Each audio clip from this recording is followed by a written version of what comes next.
A 4-reaction copper cycle.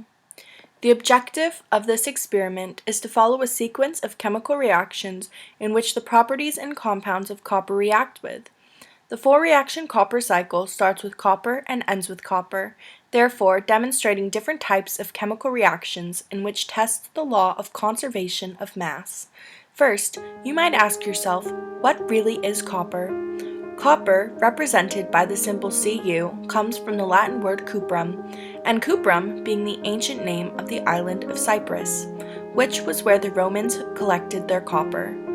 Copper is a reddish-brown metal, excellent for electrical and thermal conductivity, as well as many other things. For materials, one will need copper powder, sodium hydroxide, sodium phosphate, nitric acid, hydrochloric acid, and magnesium turnings. But one must first take precaution. Be aware that many of these harsh chemicals are corrosive to the skin and eyes. Never inhale or ingest any liquids or fumes. Doing so can lead to both acute and chronic troubles. Make sure to wear goggles, an apron, as well as gloves. Methods. Step 1.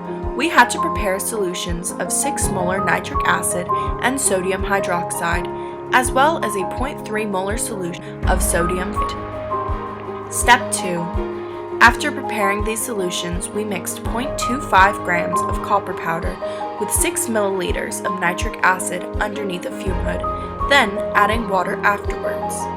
Step 3. 10 milliliters of sodium phosphate was then added, and the solution was mixed to ensure the reaction was complete. Step 4. With a funnel, the solution was filtered. Afterwards, the filtrate was discarded. Step 5. The dried precipitate was dissolved in 20 milliliters of hydrochloric acid. 0.5 grams of magnesium turnings were then added to the solution until they dissolved. Step 6. The wet copper was heated in an evaporating dish until only copper was left.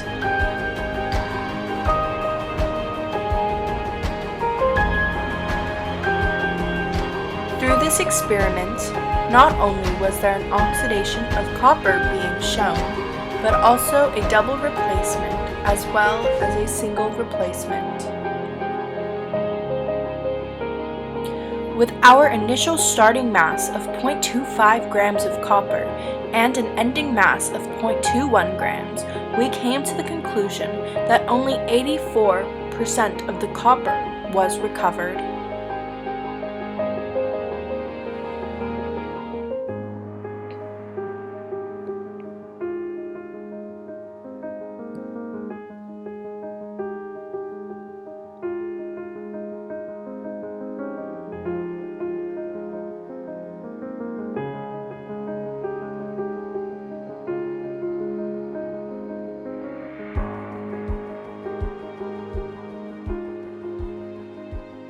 Thank you for watching.